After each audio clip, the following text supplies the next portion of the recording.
ale masabenin hovel gamtin puina in tuma puina tamso hi hovel cheng mikilo hovel cheng tingke sukhil na le git lo na ji ai do pena jikun puina in hovel tum na kala amina ki khop pathin nei phalpi na lai hi pathin chungin ki pa thu gena kusa hin pathin thu igen do ding te chanchin se he ding tam tak la ka chanchin pha ingai pha ding ei phalpi na lai hi pathin king ki pa thu itun masa gen masa hi thuma ihulu ihun bul patnao ai jekin thuma he cha kabak ne numa tu chungi program hi tuni ki pata hi kal to tu kal chung kumpi hi office lamin ke bak photing gatin na usa zoram pon na hi wa yo hi tang phai sinot provision na hi mai na lai ka hi ba nam noi de hi na lai ka hi ba office lamin program ela pixel pakata uma family ko chuma luha ta sum ki mangding ka he jitinga chun kala kisa pal chapna le kan nei mana e pal chapna te nei kala kisa ke chi phak na phet hi in ka he e kile a chi mai ding ki bang le ka mai tu na ina na uma anla emergency mai ding emergency takin le kha thak ong tung ki da la program kha ai sam dang lama hi hem pasuk adi he he kha ke lo khoi ta mai mi ki khoi ta mo de thim sabu po ga di ka he thim lo khok mai ai de ta ko chu me la hi de ta ga chung chi ding in ka hung ti so ta hung ti wa miso nunga te tu ma ya kino sak deu chu oya nu ma she om adiwa ki pak na ho khale oya nu ma she om adiwa pang li de chi sang kha chu silong chi kha chu le lamin ka tha kha mung anum zo khop maya ki pa um le ka sa ai la chi tak tak dinga kaung ki sing saga hi le drug addict counseling center ni ka hi zikin drug addict ina etkol panghem zat kaneya ama hobak nut sia kalbak sun do ding dana khan na satakin ka boita ahilla pathil zalin sepi hatak tak kaneya ama ho zalin je chule ai theina laya lampi ka kana amcham kila kholpi hen la bat hilele ka de bazar ka bachile lampi si jekin amcham na san leong tung theipu simen kamu theipu wa lam ka bazarin athil chung chung hung ta sama boy uma lampi ai zon to kikal lampi si dan be pageno ai le mizoram new singai thak le kolosip kon pui sairang ro lampang kolosip te lampi hoilo jega tingkar hona san nu ai thu ba ki hekida ikan utang dana chevel the ai lo jega khan boy mama khat ong suka chun thathak date for hi program khat percent aden ding ong boka ega chun ei supoi mama jinta ai le ni gari tek sedeu tak khat kanaya me ke to ni ka hi sel danu ki bang phet phet pa kha ki pui mai he ka de silong na ma chol man ding tung tung a thugen ding a chu gen ngai na ong lo ding a he ega chun advance devin ki che hen lang ki chol man hen la azo phat le program bang ding ti in ka hung ta wa ni ka hung tungo ba ti hi ni ka hung tung vak taloki devo le lamin anang khan athan no tung na lo me le ti ki ko kha ti ki leo chun le lát tì gulung cả ngày u ngom lâu thì cái sắc mà thế u na mẹ là ta lu pada kan aki thalo tu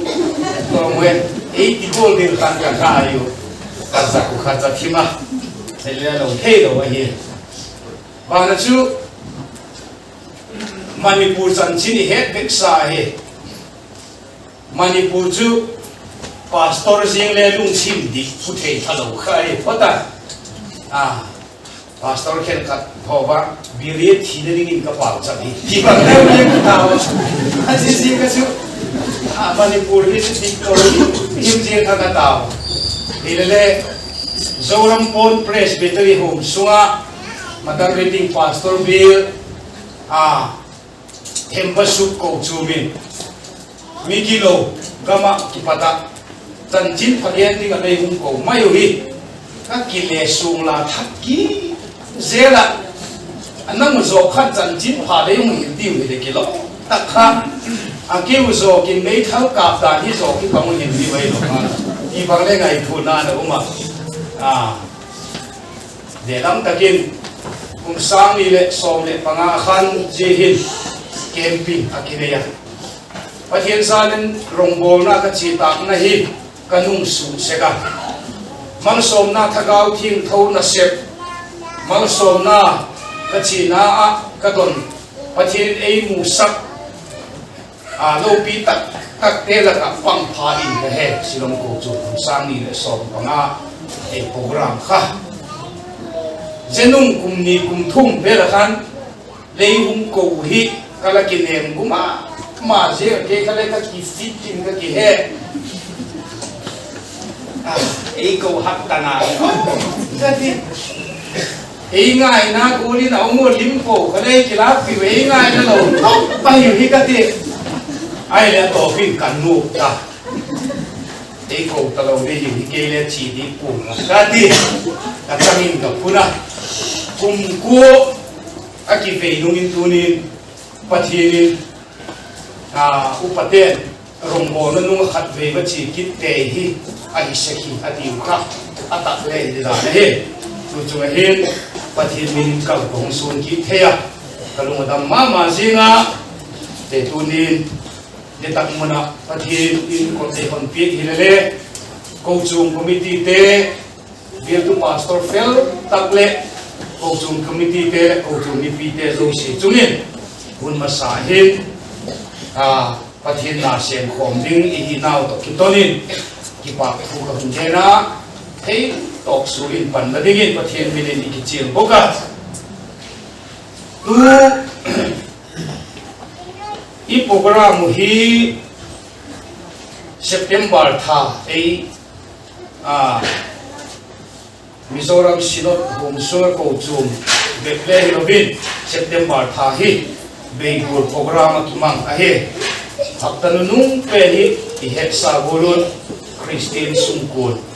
hakta ahi deuta piseka di langke itiba i neu chaba gen na lailen ko zum chuma pathin zalim kum som wangbi ven hi kum som tamnai kille kum som lenga kum som le sagi tumbel chu speakerin ka ba velta ko chu ni danga happy valley ko chu iti se ko kha je ta i program ma tu kha midang ki git le ka gen lam se ka kem nei ding iki sawa precursor in yo aso in kema num lo na sang khai kurset zal din ka ging cha i pau cha zal din ka ging cha kemi na hulu to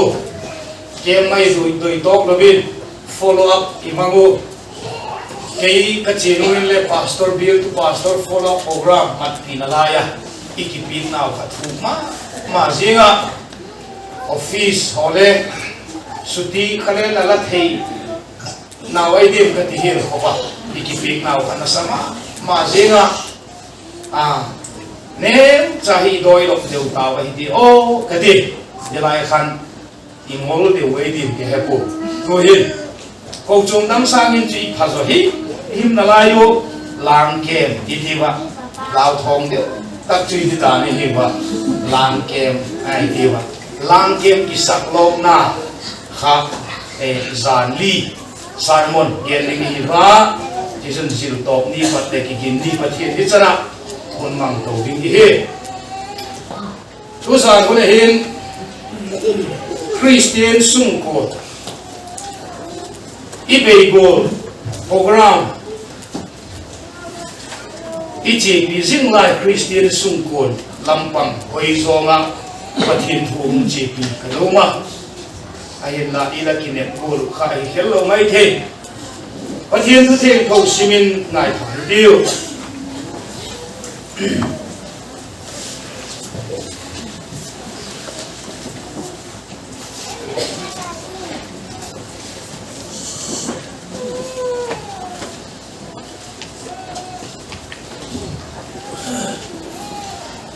Tanjin Paluka pung som le paguna Tanjin Paluka pung som le pagu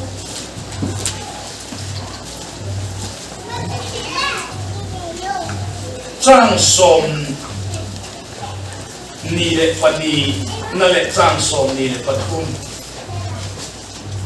pathin thu sigin ngai hi dio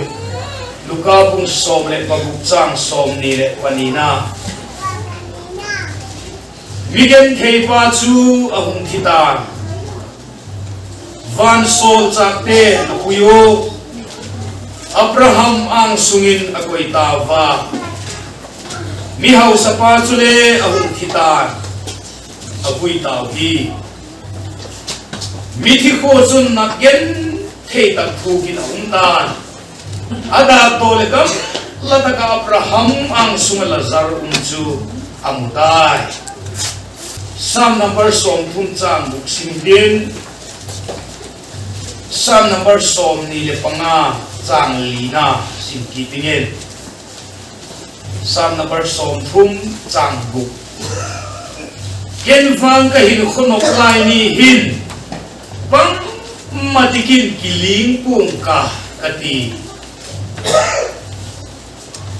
Psalm number Psalm ni lepanga chang li pathin thu ngai tha sum zom hitiu olal pa lalampi te chu ei het sakit la lalampi te chu ei hilta lalpan thu thing tho ko chum ja di na thak akin malai so phi ta he la ba chak na hitiu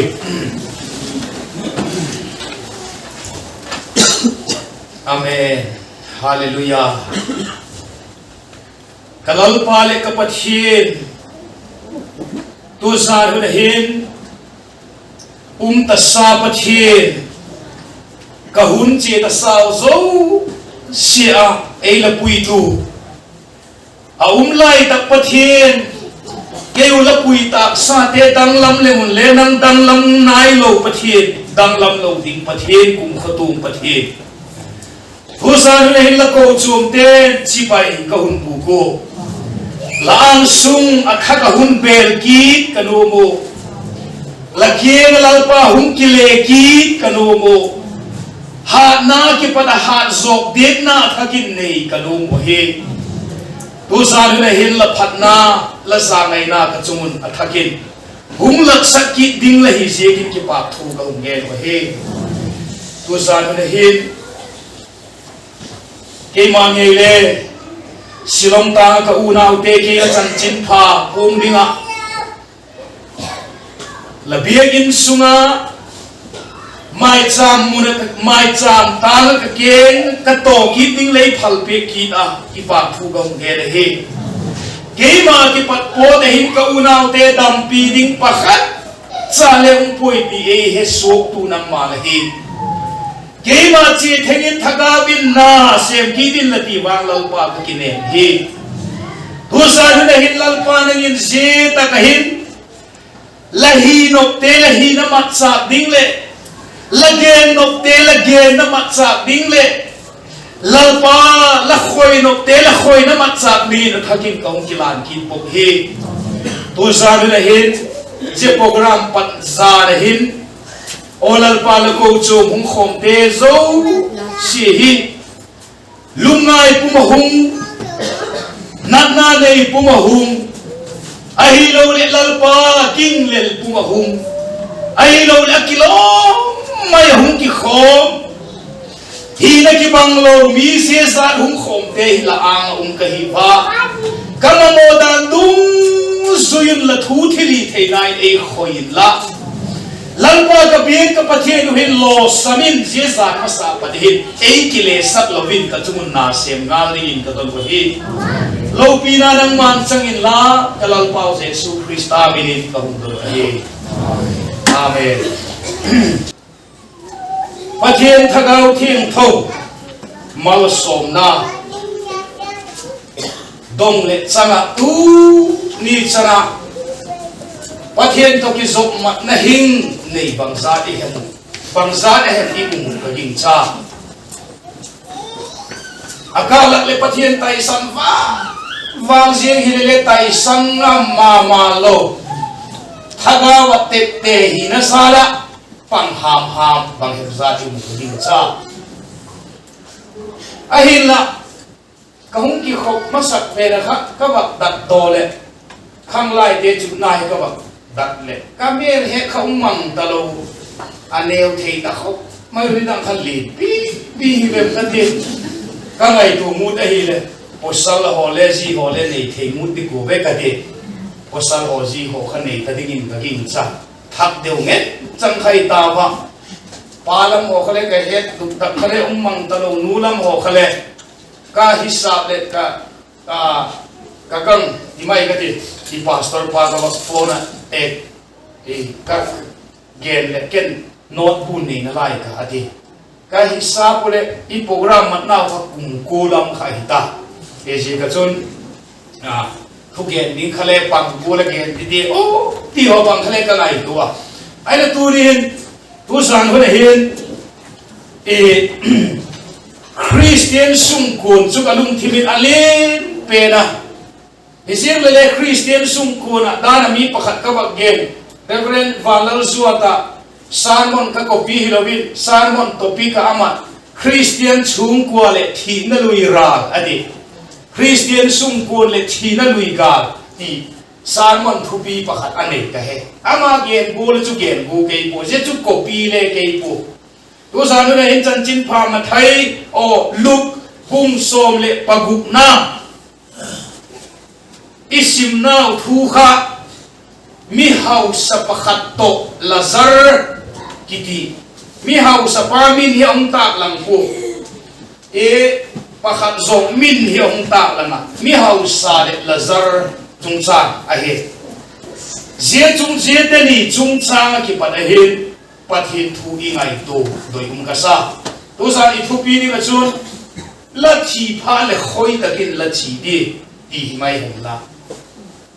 kalunga hela je thu pi hi MCO ka hi lai in nào bằng ne cha ka hi va thu gen tu te hon je salmon topic hi la thi part le khoi takin la chi de ti amang se ko hinung kher ding ni dang lai se hun lai vel ke neu lai khel pek lamma ko chum ala ding te ke hun te nga ting ka de ko chum te hi amol ma se mai ko chum te hi mol phil mai pil ke lawal hile chinung kher ding ko chum mimo de khan ngai tu phau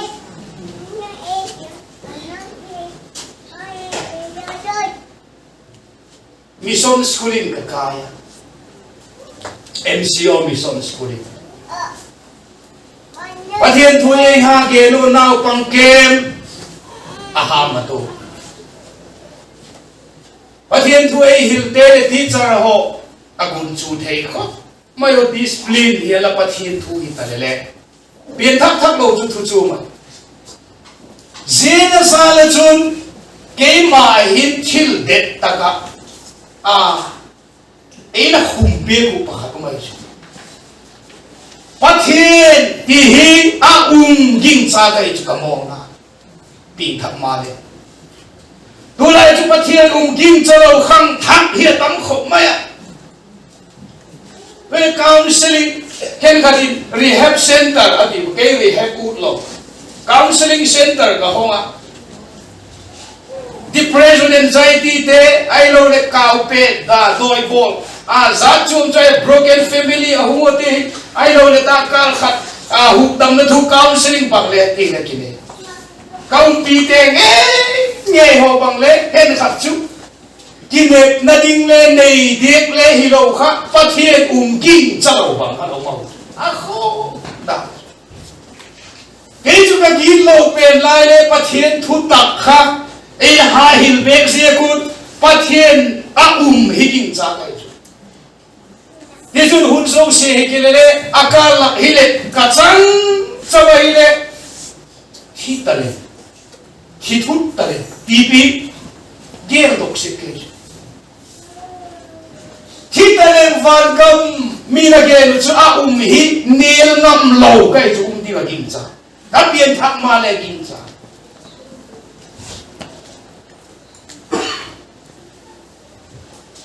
Tisun mi kilo te na ding kot mun kiti hi niel ngam lo kai a ging cha kai pathian ka ging cha van kam ka ging cha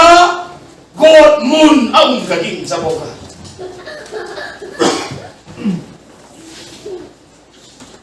tisun khat ve chu hun thi ka ti kathagao chu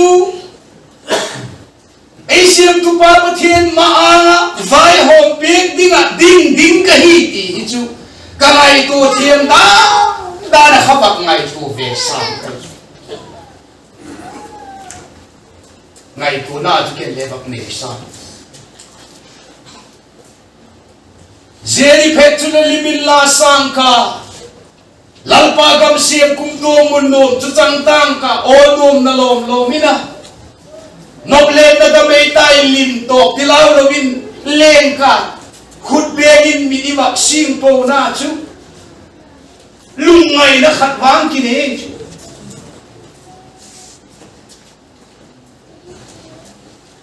ese na sun tuin christian sung ko le thina lui ka lathi phat le lathi zo phat le bang lathi phat le nang khoya la che de tu zanu le hun bul patnan bang bang le tanjit pha luka isimu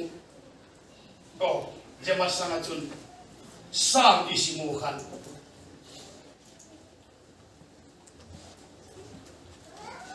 sam number som thum chang ku ki sim na wa khan ken van ka hil khu nop lai ni hin bang matikin kiling kung ka kati ken van ka hil khu nop lai ni hin bang matikin kiling kung ka kati sama chun ege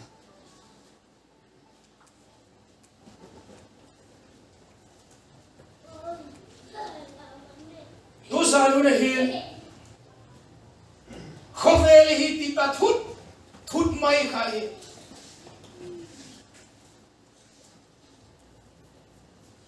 khovel hi ke wang chu kalum thim ngai tu na hi mi ngai tu na hi le phalo ka he bible thu gen hi bible in a hil te hi dik to ze lin ka he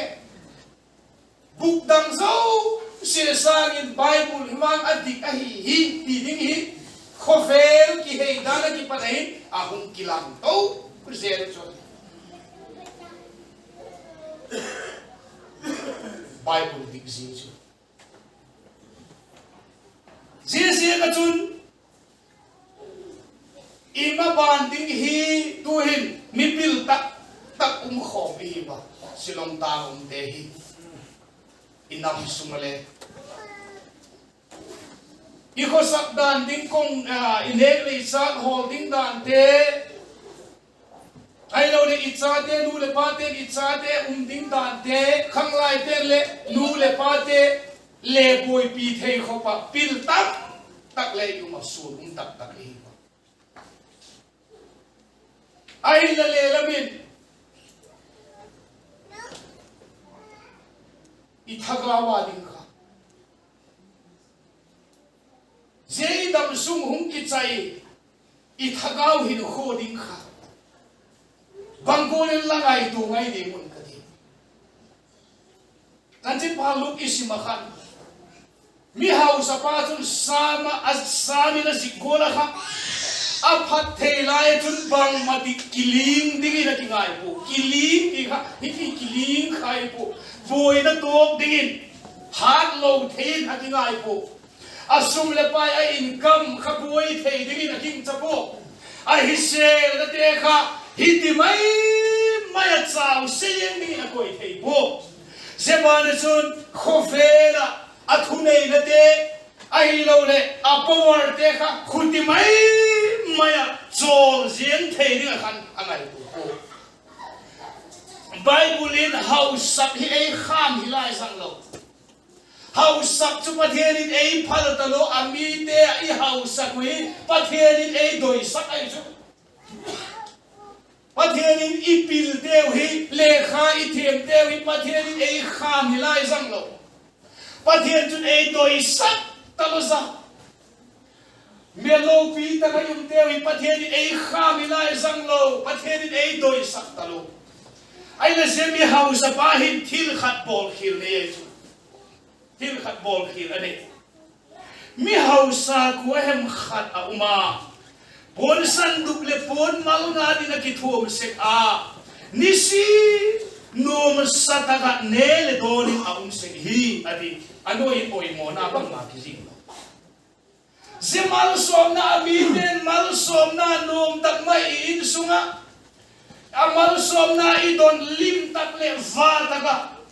in sunga nom taka yu hi pathian in ei phal lo hilai sang lo sum le pai tam tak I kol te hi pathian ei phal hilai sang pathian in ei phal lo hilai sang lo ei phal ta ahin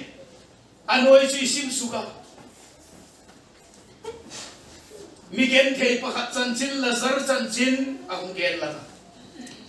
mi gen thei pa chu ahum thita adi again thei taro ama chu pha ai idang lai chu pha nak na kha sukdam thei lo khom nak na lau mai pha cho thi te ding pha cho thi te ding ti pha nak na thi te ding ti kha mi ngai da na le mi di mi gen thei pa thi kha a om ni a ziek chu pha ai je ba la chu pha be ple hi lo khud do hin lai mi gen thei na lai nek ding le ni so lo hin lai a thi kha chu ko tak kha a in sak a in thang lung thim kha pa su boi pha lo bai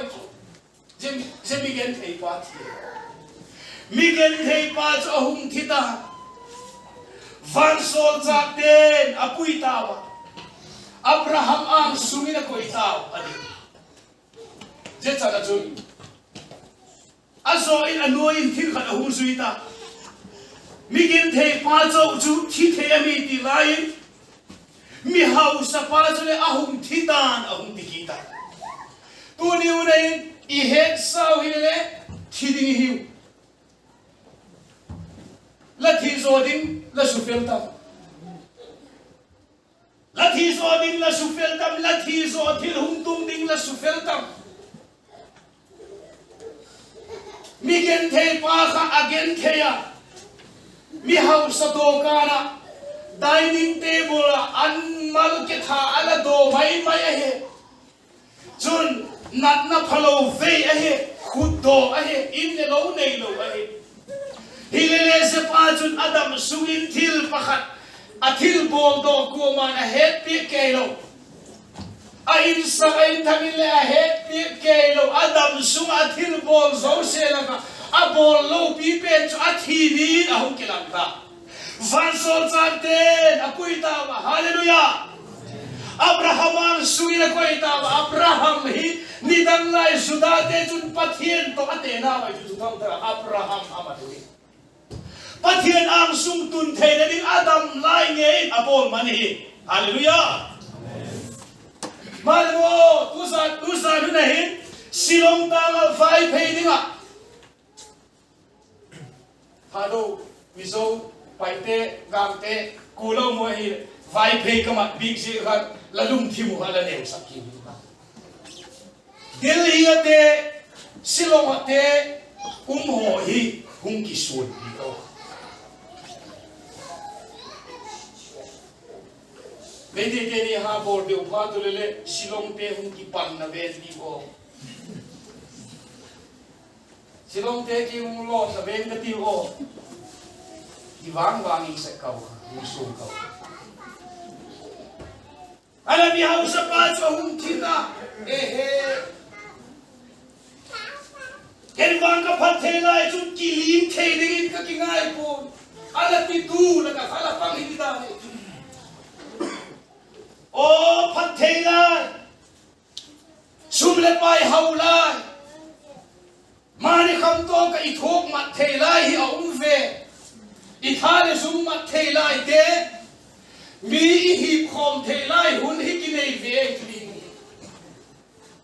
mi e bak nai na the hun la hi ki nei ve ai chu mi zephat the lai hun chun zephat the lai hun chu choi the lo ding nga ya ki ling ta lo ding a pathian ka hem ti khopa a mi so pa takin bum na tha thep na tha o hi la khom mai tui ni kam suka Christian na la pen chu khovela thamon pi ding chu hi thoi le thamon na a vega ngak zin a ka gen him che put thamon pi kham wa hi le a vega thamon pi kham lo wa thamon dinga setan ibidu ei su thum pe ge chu tui le khovel ki he ta ni dik ke ai wa chu mo bane mai ki thamon pi chu kalung khamdan tu gal boy he kele ka boy ve hop maya a boy ve polin ka pa tu gal boy he ki kap na bul pat na a ki boy ve hoi chu le boy ni tam khop mai boy pi ni tam khop mai ni khat chu ka ho ni mo tem pau chap na area pau chap na te ni sin kang bai ve la pau chap na te kang bai area sun khu escotlin a thek to wa hiti kang bai ku sunga a nam bahem za khopang za hem khu khot tinin pau chap kho mi dinu mei changin I inu I cha te a se ta lo na ding te mei I kho wa hal ta lo na ding te hagaw lam dai kayin pau chap mi te ki pun kho mi dinu ka dil ka pau chap ane mane kho som thum ba le ta lo ka pau chap ka la hila ka ki toma thui ka ge na e ka pui tu ka kai maya ni ka chu ting pi ka dong la yu ka la gen di ke ile mak ka bisa karwai halo asam rifle game kitai lu da kha athang wai vi president kap lu mo long ki zam si ki heta ki gal mu alo ngai na lo komando te ne ka pop mai pola manang ho sung la te I to I lau thong to ka pau cha pu chu ki hai the no mai thaka pon lom le chui pu hi le ki hai the lo wai ti lau pa nei pol ki le en chu ki pol hi mai ti asia chu aku nan no nai ibu kale mang la wa pa chap je mei thana to ma to at sangum lo pau chap ka hung hak sa ta zan ko wa ka san bang zare mung duty kha hung kim ta ning te long da lo ti ma fo na patim lu do hung do ko ato pin phone khela khana hung chowa le kha hung kap ki to he khat ka zu to un walam par unau te hung to vo hung kal sabu lung se lung ma se ke ya gal sam ma sa zo bi ke mau sang nang holoi gal sam nung na sao ila blanket la sim seng lo dal la hok seng lo le bu ko le dal ki sum tha bang en ko ma mi ko wai vie te hon ai lo de po so ka nek so kêu gal sam lai tu mi so ram ka lu to an chang sel khat ka cho ba boundary vel nak chu ko khoi le ko kho ke ham chum dik nem di ko mi so pau thiam lo sa kha ka pu i nan ka huan don ni ti le ai e ti lo mo i ne su le cho ka le hu ni le ki lo ba ka liap do ni ti le tu san chu ka liap do ni ti le i le phal lo ba a gen the yung da ye ga chi ngat tin gục dog sen pi ka po ba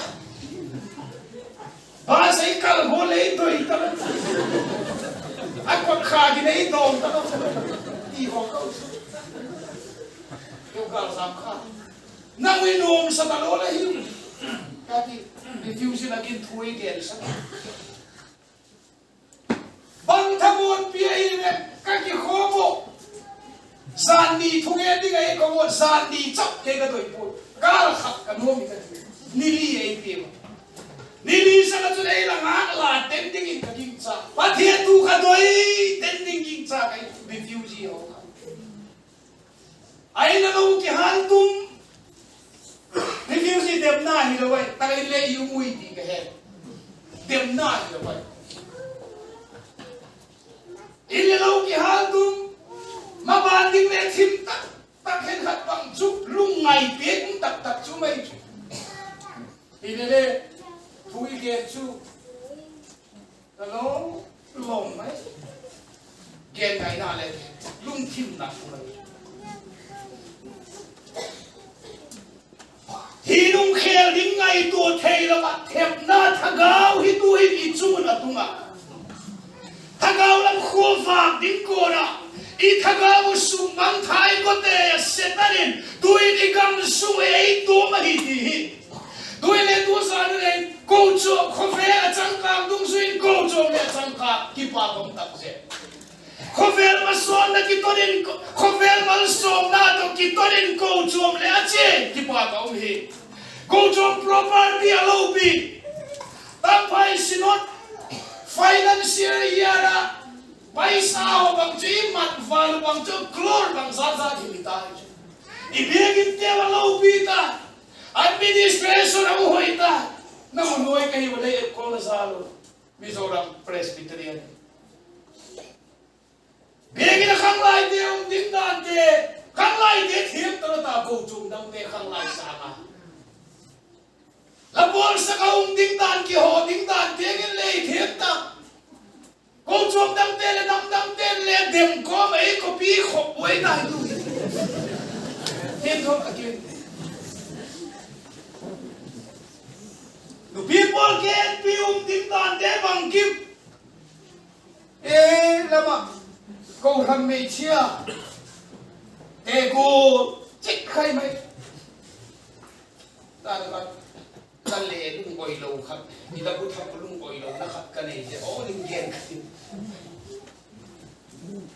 đi làm bù hu đi lệ sồn hi đi thắp mấy ta à hồi ta hil bé cái bung hi cái khop tê là bằng kim khom pi bằng kim bị thế bụi ai là gì ta cái hình tu sa nên tài sản khát ý đây của chú là thằng nào mà đam em Izate al thagama damen thitak tak le hen ke pi hong sunga ilim pi te hi van gam alut tak tam na debo ko ran me chia ke en pi te hi thitak tak le usun je ko vele le dam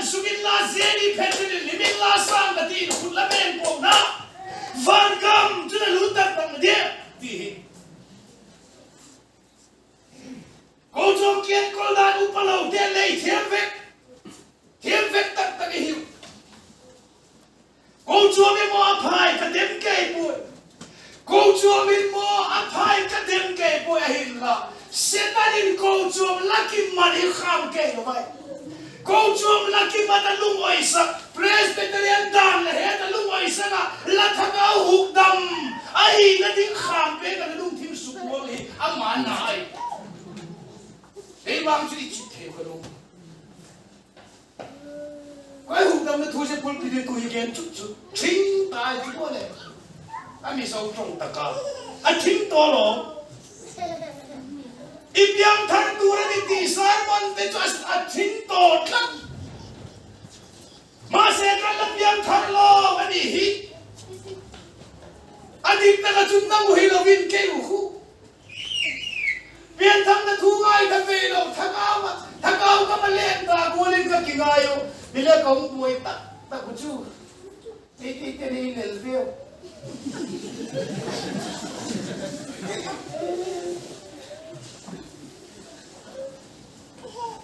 Ini lel tak kah? Ibel kah? Miguel tepa sudah Adam sungin nasib doni tong. Adam sungun pumpi kamu sit naik namang so. Ain sakai thangku man se ka en na ding pakhat le nei po alei tak sa le en po na athi nung ne ko man mai sak sui po na an ne talo hi le alei dam sung hin khuwa khan ti lo din tuanga sinot kwera conductor la hi la pu zan tak khan sa kha 2010 hi in ke he Sinod Music Committee Christian Chungko la in for siap aniu a far saisu janta ke lasako dam chung kun toy te dam chung toy te hian hei apoi mobe isua in em in chungko in the mentika ang bukai su jalaha punin ikop din ko na tangai la sa thim ken le chu sa hiel le chu sa thei thawing ka din la sa pa ki big ta lak lo ta he ka din ke ki hun sa mai he ka din ka sa sun zo nung pu ka sa lak lo nung pu sakit thei le en pu ka be ki pu sa le chu ka u kho mai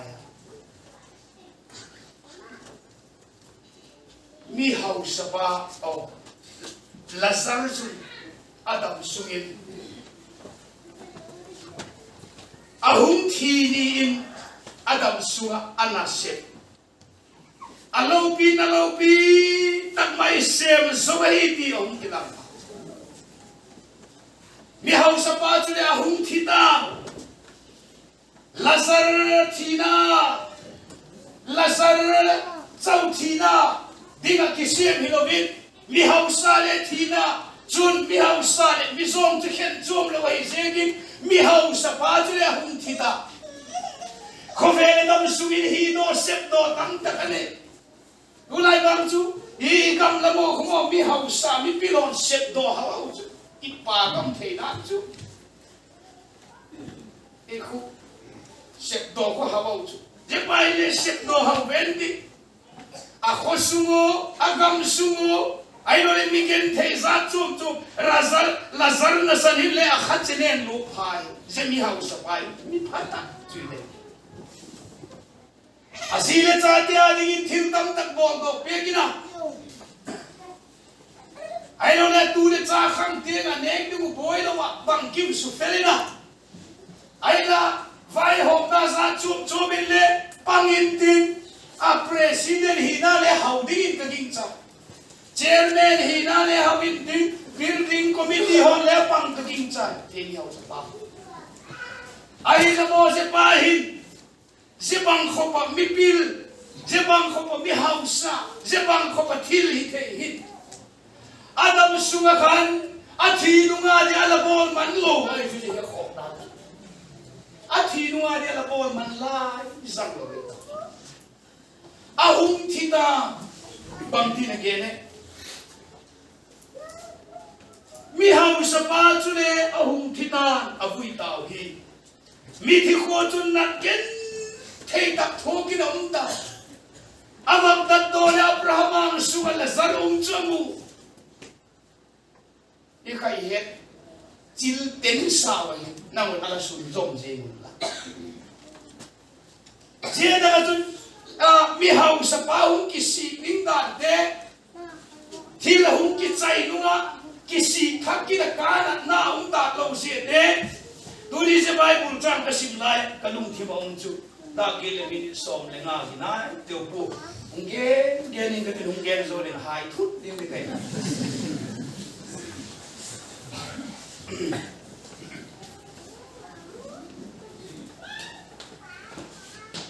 Abraham chun kachapa nangin ladam lai khan thil pha le changi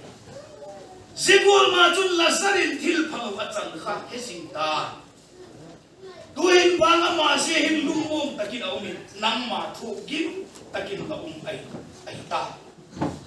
zelo chun le nang hola ma ki pat mi te le ahung thelo o ke ma wala ma ki pat le ku ma ahung thelo na ding kun adi nang ma wala ma ki pat mi te ahung thelo o ke ma wala ma ki pat le nang wala ma ku ma ahung thelo na ding iki kalum le ke thu ta thi no a thi lu ki khak ding hi a ki khak hoi kho ma ka vai front line lama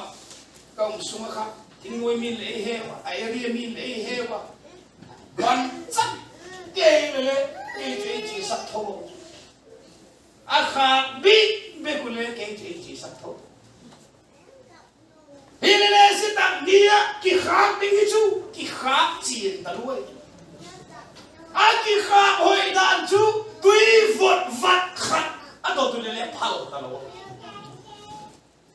tui vot vat khat mai le phal ta ai la tu hin tu happy na hun i thi ma samo hin ko dei hot lien pe khop mayu valam khia thil phal khop mai tu hin Zedang mo na padang nikilaw din, falilu tayo na dingin. Happy na ko ay honbig si mo. Nisi na kiyang isot tayo na dingin ay honbig si mo ay langak sigaw.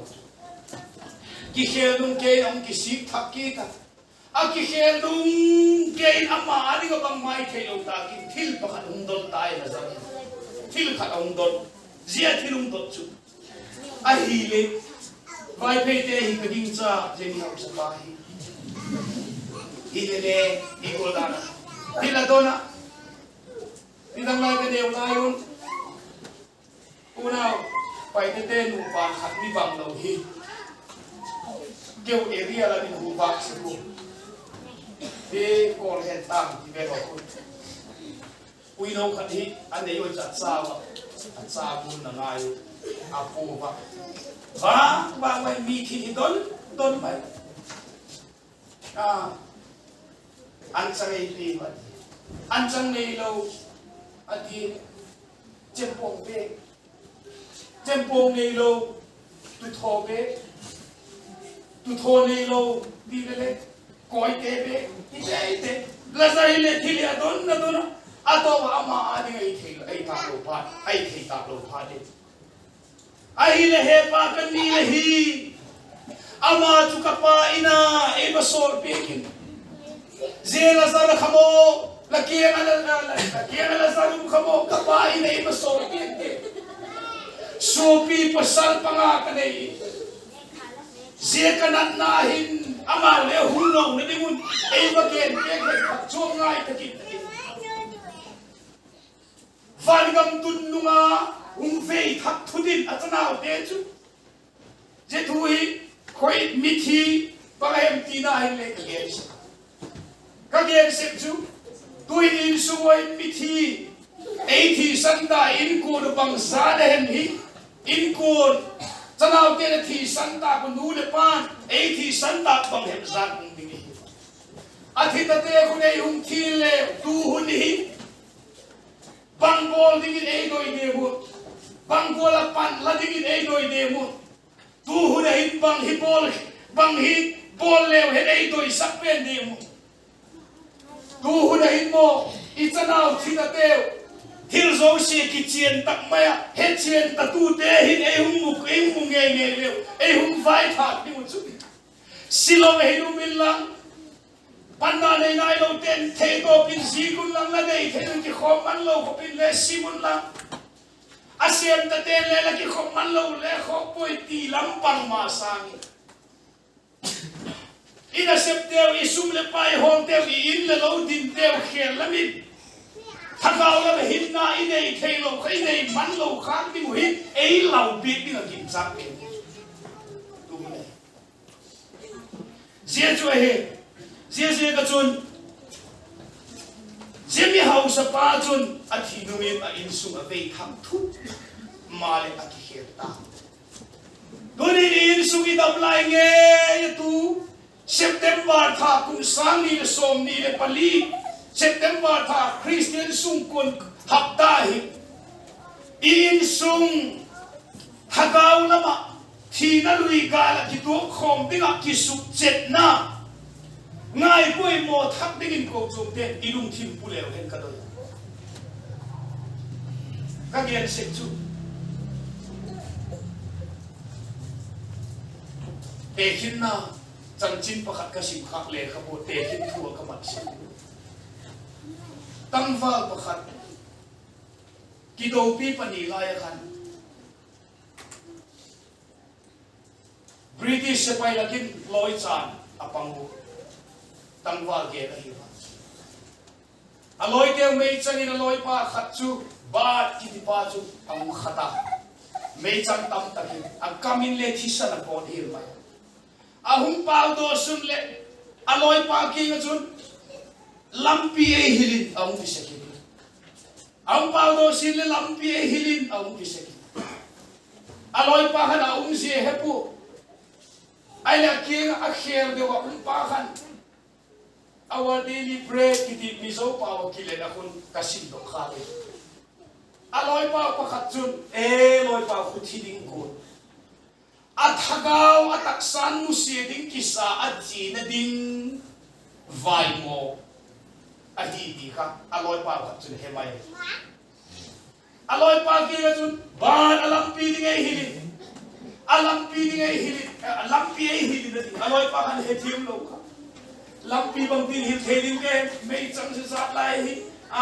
bang tin lam pi hil theding ke ti se akhat zo khan athagau chin ding zo kha ala boy an hen ta lai ka ngai tu se bai se pa chung chang hi ka ngai tu se ka cha pa hem ka cha nu hem kaum lo na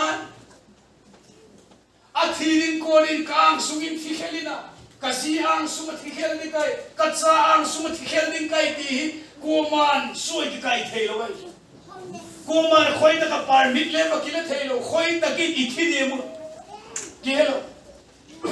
ka cha den athirin konun athina ding vai mo in khaleu bi se pa chun chang ki pat ka lau thong ita hom crusade ke win sung mai ka cha te ka si to ni be ka nei ta azoin ka in sung ni ba kai ka in king na yo ho to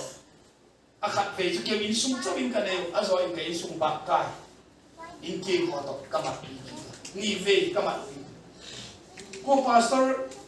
ki ka som moi ka cha te apan hi ka he hi ka chang le atu di ngai ti apan ka dam pi ka chang le dam pi di ngai ti ye ka chu pu dam na thu ka hi ka cha te ke khong da pi tha ko je pai thi na lui gom thi na lim gom cha hung kal kai ding tak tak chu athagau chi ni hung vai mo ta aloi pa he thei pa fang phat takin aloi pa pakhat chun anun Christian thata pen tha pocket bible asaka ba ko sakha je pocket bible chala do ka zon bung thum chang som le papuk na a phet do ka underline di da masin na underline la bo sa ka je hi choi sak je hi sim sakun la alam pi je he mai na Vache wa pek thele yo mei chang laga kha aban ban ni ki paso athinin kon ba cho petawa je thinin kon ba chun zon bung thum chang som le pabuk na hung sima Pathianin khovel a happy mama zigin achapa chang khat nei sun cho hun peta kole ama ging ta phochu mang thai lova mang thai di kisai chu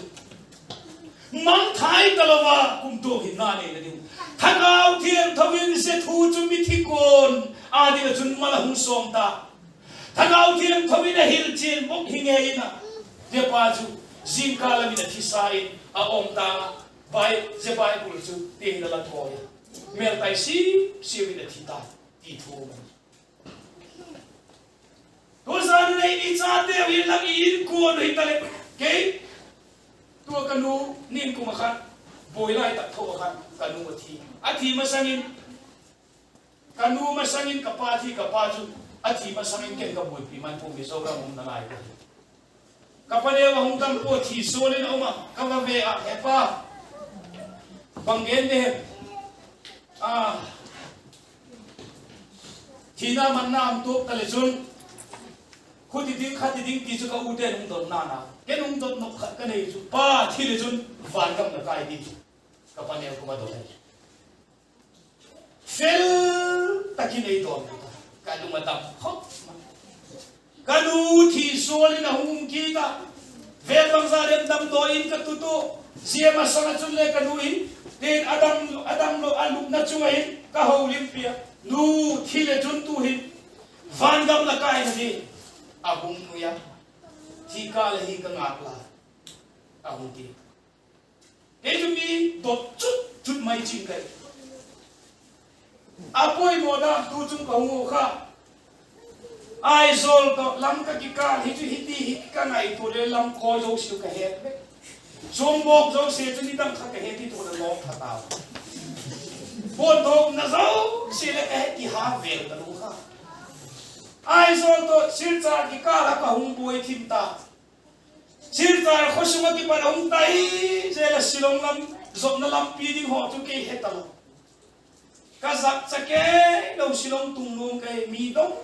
long in ke silong tung ding mai bon mi dot zak cha lo ke o van gam tung ding a alam pi boi ba te isa cha tu setan na set silong lampi kamat iksua mangkam mangkhan ka kalawoi kaloi de Google Map enu pati pen en thega gari ke ka ni khong koi le ke angai na he sa he lampi tai le ku so e Google Map ka tai ke lo kai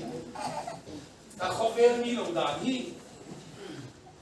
ale ahung boi thim pha tu le ahung ki ho bu se ku ma ba le hung lao thong kalam pi ho kha dik lo ni hung ki sa pha tu ka dinga yo ko tong tam amelin ke no ka taksang de kha Christian na le amela elin taksang de be ki dot mai le thanaw lam tu ki soi ton pho mai sei ko sin na mo lampi chien lo ba sin hak sak je hi Abe ka tu te je min boy de ki che na kan ka sar hill tribe sinop vai pe kong chung kho bang sa le ki gom khang lai kem ni speaker ni ma kem kong ki cha yo follow program haf long amang ding kha kem ki chai ni ta kin te siloma tu te isam tu khat ve chi ni ti ka u te dei ngan si ka hung tai su ko ka chan phai alum lai ta kem mang ka kat sau dan cho hoi hai mai ka nau ka tim te khat ka hung puya sir char ba sin night ba sin ka hung chu mo ka hung mo zan da bang za de chang ka chu ka chin thei khop mai yo ka da mai yo si mai ka ni o ka dio thil ki ta ho ka ke Jin kala makan kahung ta pe ta po ma kahung ta tu le govati le ta apu yung ta